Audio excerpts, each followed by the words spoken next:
Is it the best Star Wars story of the last 30 years, or is it not worth your time? Here's what the critics are saying about Andor. A new Star Wars story is upon us. Andor reunites us with a familiar character to tell a whole new story.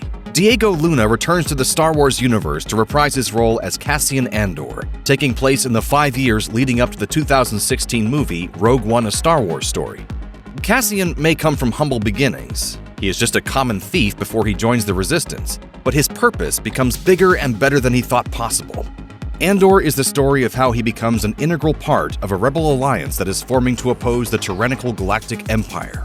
An unsuspecting thief named Cassian Andor will be thrust onto a journey that sparks the birth of a rebellion. This all begs the question, is Andor a new Star Wars adventure worth getting involved in? The social media reactions to the series have hit the internet, and the early buzz seems to very resolutely say yes.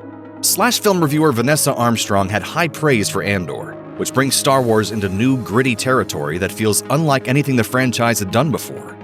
She writes in her review that the show, quote, proves to the powers that be that there are rich stories to tell in the live-action Star Wars universe that don't involve the Jedi or anyone with the last name Skywalker. But die-hard Star Wars fans will still find something to like in Andor, she writes, adding, the series is very much in the same galaxy as the films and shows before it, and while Andor might have a slower pace than fans expect, there are still action-packed moments that will have your heart rate tick up a notch or two. But mostly, Vanessa is hopeful that Andor kicks open the door for new, bold storytelling in the Star Wars franchise. Who knows what stories Lucasfilm could tell if they became less fearful of creating shows and movies that don't feel pressure to emulate what we've seen before. SlashFilm's own Ryan Scott says that the first 3 episodes of the show absolutely rule, and even went as far as to call the series the best-looking Star Wars show of the bunch, one that actually works as a show. Additionally, he noted that after being disappointed by Obi-Wan Kenobi and The Book of Boba Fett, 2 shows he was way more interested in at first glance, Andor ended up working much better for him than the previous attempts by Lucasfilm.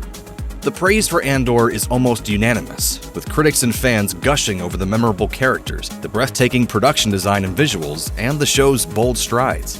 While most everyone concedes that the show's pace is slow, it's the kind of slow burn that is intensely rewarding. Comparisons to the show being more like a crime drama than a space opera are also intriguing, doubling down on the descriptions of Andor being the biggest departure from what fans expect of the Star Wars universe. Andor was created by Tony Gilroy, who also executive produces and writes, alongside his brother Dan Gilroy, the screenwriter behind Nightcrawler, Stephen Schiff, and House of Cards creator Beau Willimon. Tony Gilroy previously worked on the script for Rogue One and also directed the reshoots, so he's already at home in this corner of the Star Wars galaxy. Here's the official synopsis for Andor according to Disney Plus Originals. The Andor series will explore a new perspective from the Star Wars galaxy, focusing on Cassian Andor's journey to discover the difference he can make. The series brings forward the tale of the burgeoning rebellion against the Empire, and how people and planets became involved. It's an era filled with danger, deception, and intrigue, where Cassian will embark on the path that is destined to turn him into a rebel hero. Alongside Luna, we'll see characters played by Stellan Skarsgård, Fiona Shaw, and more. Additionally, Forrest Whitaker reprises his role as Saw Gerrera.